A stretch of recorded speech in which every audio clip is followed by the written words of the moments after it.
Qu'est-ce que c'est le tarot? Je peux bloquer.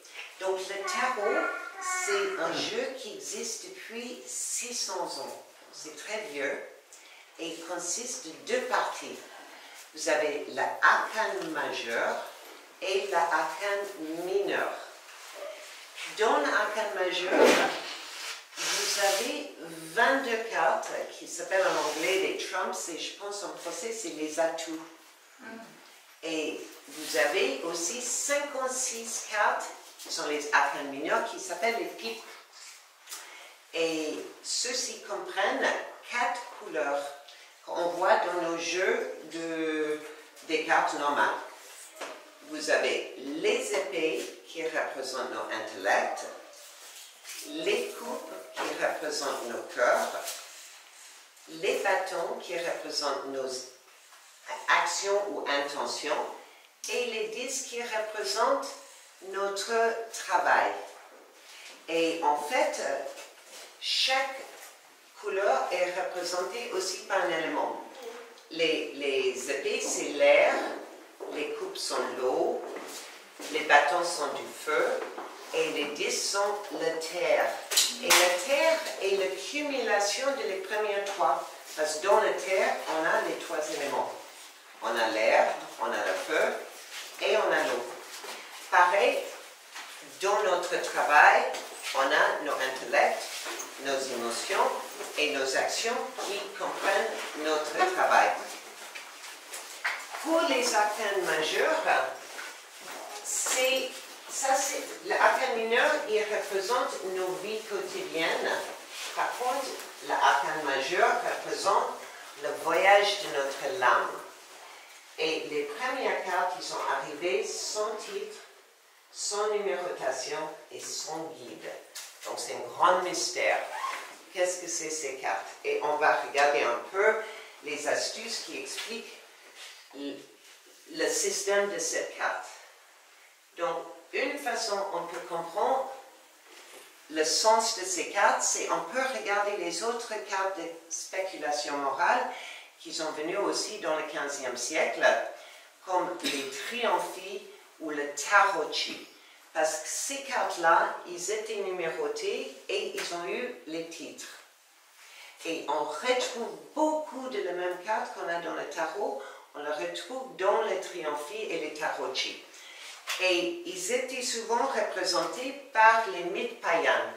Par exemple, ça c'est la carte du soleil. Et on voit dans le triomphi que c'est l'histoire de Hélios qui traverse le ciel. Ça aussi, c'est Hélios qui traverse le ciel. Et on a les 4 vertus cardinales, comme la tempérance, qu'on voit dans les triomphis et les tarocchi, qu'on voit aussi dans le tarot. Donc on a petites astuces qu'on peut trouver dans les autres cartes de cette période-là. Ça c'est une façon qu'on peut mettre les pièces de le puzzle ensemble. Il y a une grande hypothèse aujourd'hui que le tarot est basé sur l'arbre kabbaliste. Kabbalisme, c'est l'étude et le midrash c'est le mot hébraïque pour la discussion de les textes anciens hébraïques, orthodoxes aussi bien qu'ésotériques.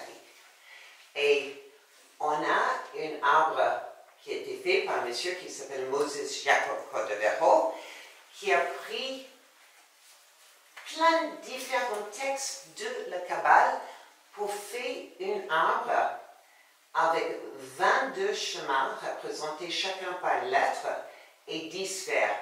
Donc il y a une hypothèse très commune aujourd'hui que les 22 lettres correspondent à nos 22 arcanes majeurs et les 10 sphères correspondent à nos as à 10. Et comme la base de nos mondes est exprimée dans les éléments, les 4 éléments, ces 4 éléments, ils sont aussi dans notre tarot comme les 4 couleurs, comme j'ai expliqué dans les épées, les coupes, les bâtons et les disques. Et aussi, on le voit dans les cartes de cour, qui est une combination des éléments. On va regarder ça plus tard. Le seul problème avec cette hypothèse, c'est le tarot arrivé dans le 15e siècle et c'était plus que 100 ans plus tard que l'arbre kabbaliste arrivé. Donc, historiquement, c'est impossible que c'est basé sur un système qui n'était pas encore créé. Par contre, cet arbre-là est écrit avec le plus ancien texte qui s'appelle le Sefer Yetzirah. Sefer, ça veut dire le livre. Yetzirah, c'est formation. On est dans un monde d'école. On est en école ici. Et ce petit livre était utilisé pour la structure de cet arbre et c'était très en vogue pendant la Renaissance. On a eu l'imprimerie pour la première fois en Renaissance.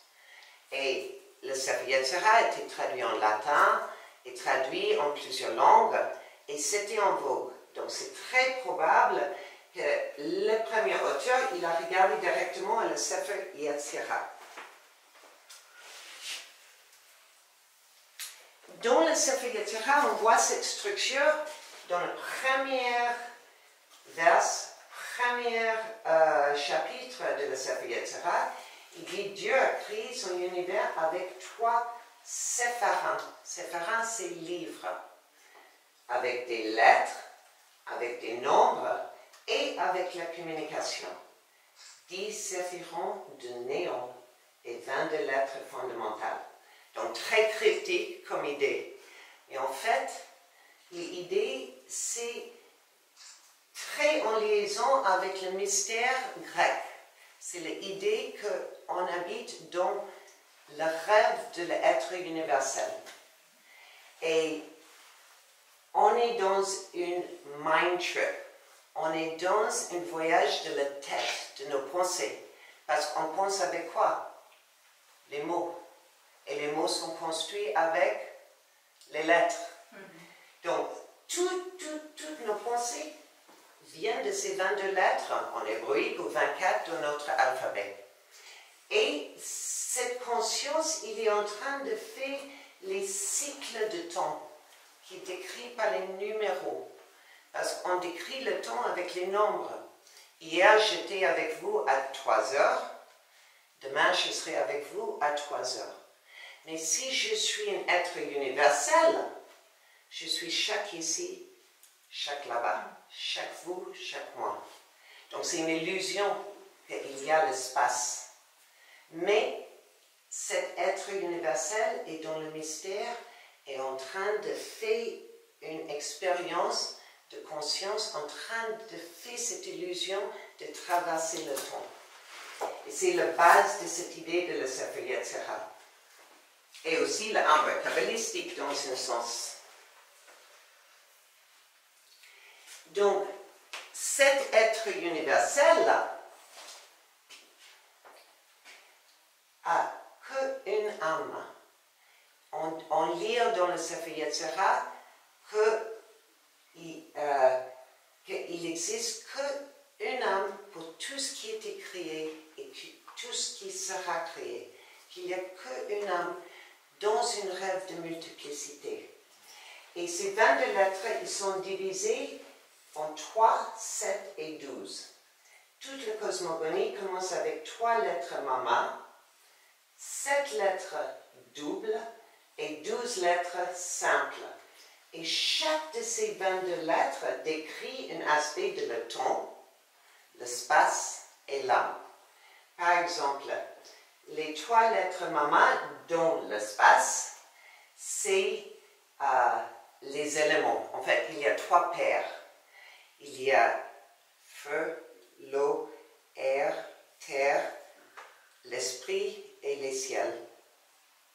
Il y a 7 planètes, parce que pour les anciennes, il inclut le soleil, la lune et les autres 5 planètes qu'ils pouvaient voir à cette époque. Maintenant, on voit plus parce qu'on a les grands télescopes. Et les 12, c'était les 12 constellations. Et ils représentent aussi le temps. Les 3 saisons, c'est le froid, le temperate et le chaud. Les 7, c'est les 7 jours. Et les 12 sont les 12 Thank you. Et pour l'âme, les trois représentent la culpabilité, la neutralité ou l'innocence. Et il y a les traductions qui disent le bon, le neutre et le mal. Mais je trouve que le bon et le mal est trop relatif. Je préfère la culpabilité et l'innocence. Et les 7, tout de suite, les lettres maman, ils ne sont pas polarisées. Par contre, toutes les autres lettres, ils sont polarisées. Donc, les 7 lettres dans l'âme, ils représentent les 7 vertus et les 7 vices. Et les 12 lettres représentent les 12 directeurs. Ça veut dire le vue, l'oration, le mouvement, le rire. C'est comment on dirige la connaissance, soit dans le mal ou soit dans les bonnes. Et dans la Renaissance, on a eu beaucoup de représentations de ce système.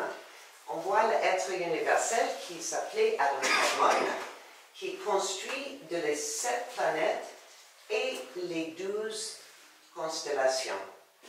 Donc on voit les jumeaux, on voit le scorpion, on voit le lion, on voit les poissons, qu'il y a un être avec une lame qui est dans cette rêve de multiplicité. Et on voit ça dans le tarot aussi, parce que chaque des arcanes majeures, on peut exprimer aussi en constellation, ou en éléments, ou en planète. Donc on voit le même système dans le tarot, au moins aujourd'hui. Donc, le protagoniste de cette histoire, c'est le fou. Et on est chacun le fou. On ne sait pas pourquoi on est ici. On ne sait pas qu'est-ce qui se passe après la mort. On ne sait pas notre destin. On est perdu. Et le fou va passer dans le couloir des miroirs qui est toutes les autres 21 cartes. Et chaque carte, c'est un archétype qui a survécu pour 600 ans. Soit en Asie, Afrique, Europe, on peut comprendre la représentation et le symbole de ces cartes. C'est les cartes de connaissance, de jugement, de justice. C'est les cartes qu'on peut comprendre même aujourd'hui.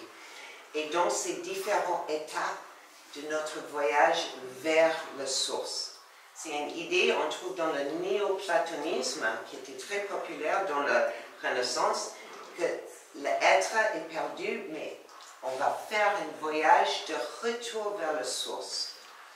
Et les premières cartes, on voit que le fou, il est géré par son instinct animal.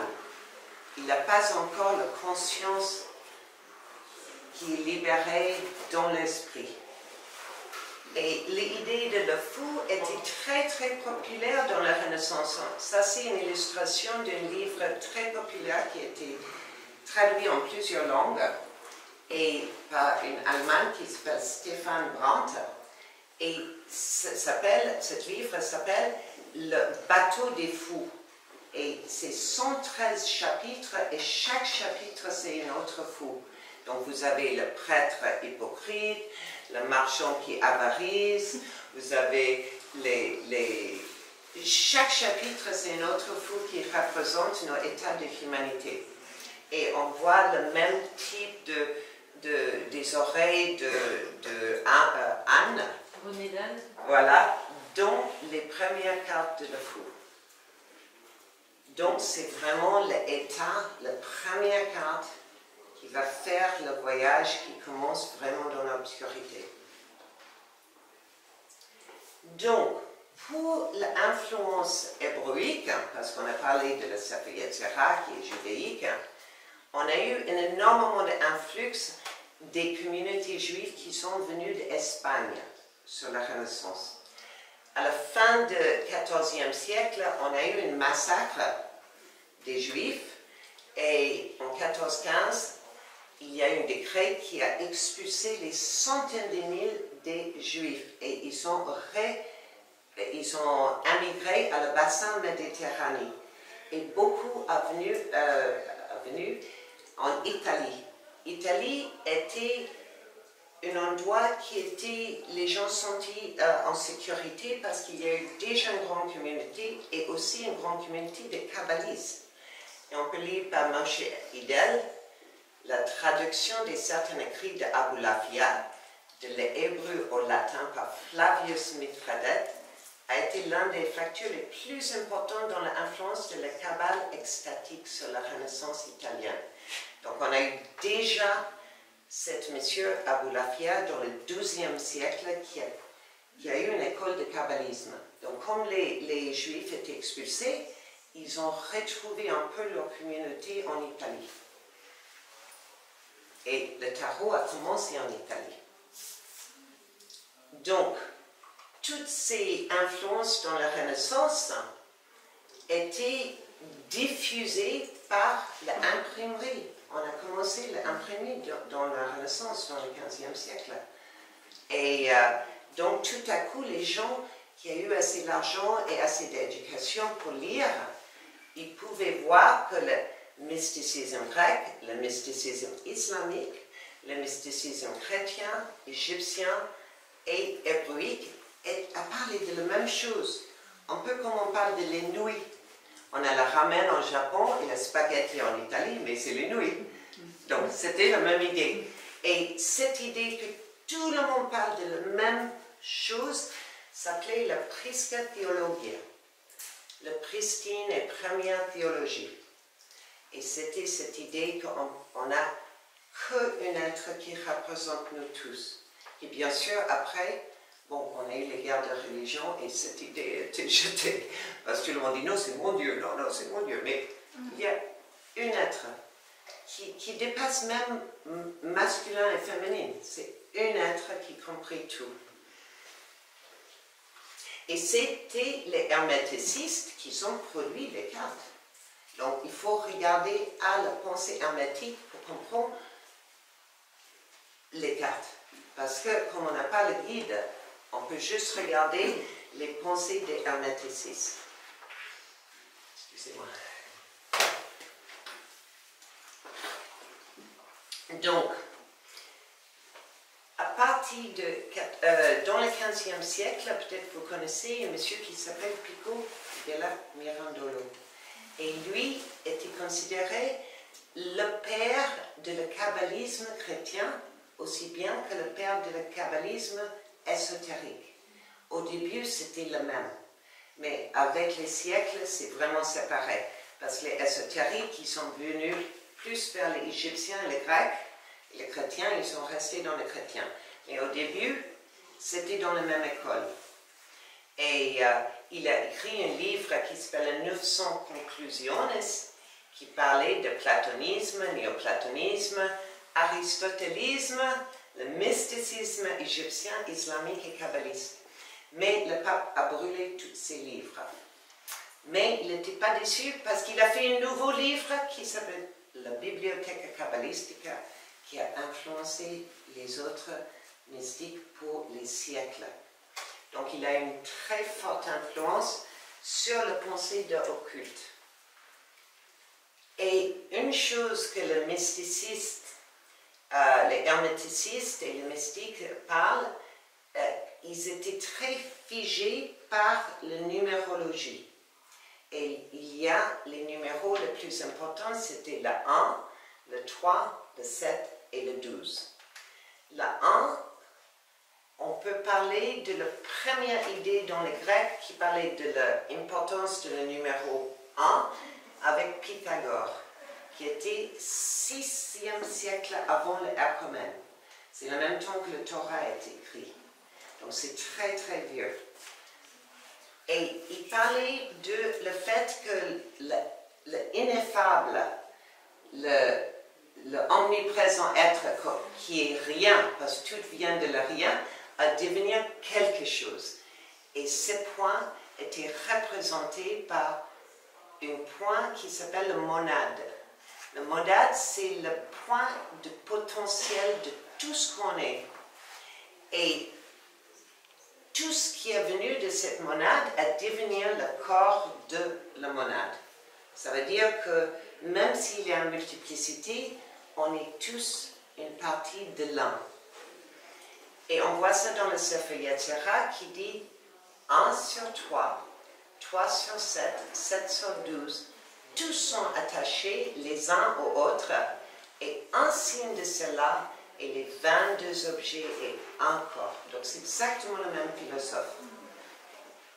Et on voit ça dans les premiers tarotis. Ça, les tarotis étaient faits avec 50 cartes, pas 78. Et comme c'est le voyage de l'âme, la première cause, la prima causa, cette monade était le numéro 50. Même si c'est le 1, il était représenté dans les tarotis comme le 50. Vous avez le 1, les 3 éléments, les 7 planètes et les 12 constellations. C'est le même système. Donc on voit ça déjà dans les premiers tarotis.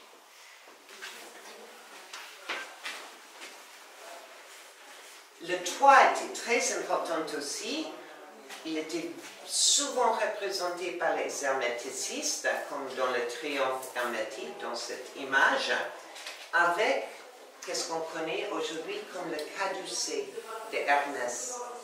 Le caducée de Hermès représente, comme les 3 mamas, la polarité autour de la stabilité. C'était un nom qui était donné par les Grecs. Les Grecs ont donné ce nom de caducée à Hermès, mais c'est beaucoup plus vieux que les Grecs. On peut le tracer jusqu'au 3e millénaire avant ère romaine, 5000 ans. Et c'était le bâton d'une déesse qui s'appelle Ningishesida, qui était comme un psychopompe, comme Hermès, une guide à la mort. Parce que Hermès, comme Ningishesida, n'a pas eu les frontières. Elle pouvait aller entre la vie et la mort. Il pouvait être un messager entre Dieu et l'homme, ou Dieu et l'homme. Et donc, on voit ça, c'est une idée très très ancienne, comme on voit dans cette vase de la roi Gudea, qui est 5000 ans. Donc l'idée de la 3 était très importante et on le voit dans les premiers tarots. Donc ça, c'est une représentation de la carte de le monde. C'est la 20e carte, la 20e carte de la arcane majeure. La arcane majeure, comme j'ai expliqué, c'est le voyage de le fou. Et comme il arrive dans la 20e carte, il peut enlever son bandeau parce qu'il a fait son formation sur cette terre. Et ça, c'est une planche parce qu'on a perdu beaucoup des cartes de tarot, mais on a trouvé beaucoup des planches d'imprimerie. Comme ils étaient en train de préparer les cartes, parfois ils faisaient les erreurs. Et au lieu de jeter la planche, ils utilisaient pour faire les reliures pour les livres. Et donc, on peut trouver des images de tarot. Ça, c'est une planche qui est dans la collection de les Rothschild. Donc, il s'appelle la planche Rothschild et c'est de le 15e siècle, fin 15e, début du 16e. Et dans le Tarocchino de Bologne, on voit que ça continue comme la carte de le monde, début du 17e jusqu'au début du 18e. On a Hermès qui est avec son caducée sur la sphère de le monde. Donc, il y a une forte influence aussi sur le tarot, le 1 et le 3. Et voilà, on arrive à le 7 et le 12. Et comme on a regardé tout à l'heure avec cette carte de la prima cosa, vous avez les 3 éléments, les 7 planètes et les 12 constellations. Et ça, plus tard, dans cette image d'Athanasius Kircher, vous avez la même chose. Le monade, le 3, le 7 et le 12. Donc c'était très important ces chiffres. Et on le voit aussi dans nos tarots aujourd'hui, comme on attribue soit les éléments, soit les planètes, soit les constellations à chacun de ces arcanes majeurs.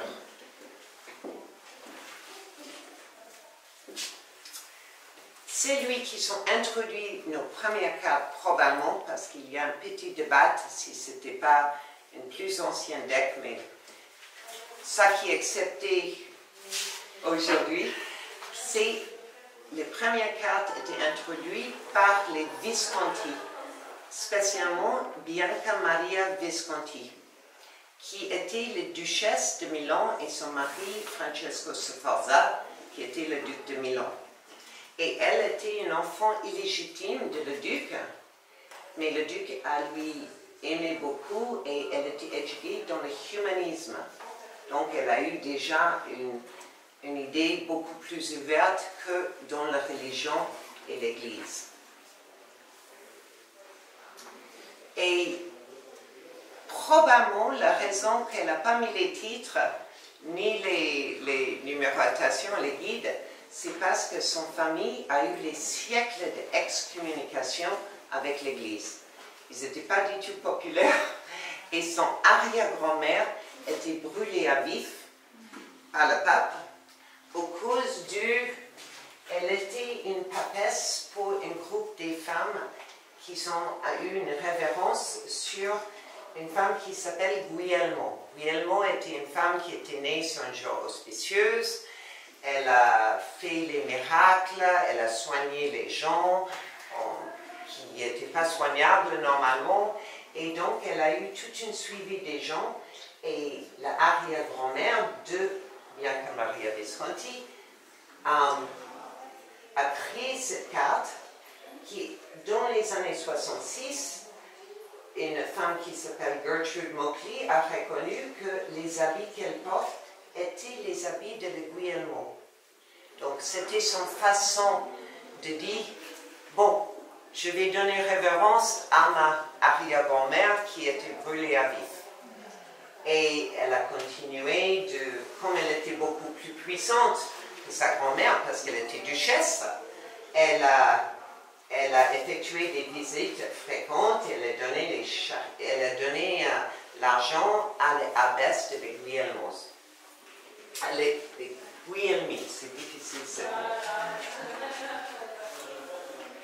Donc, tout le tarot et le Saphira est vraiment centré autour de la féminine divine. On peut lire dans le Sefer Yetzirah 3 mères, Aleph, Mem, Shin.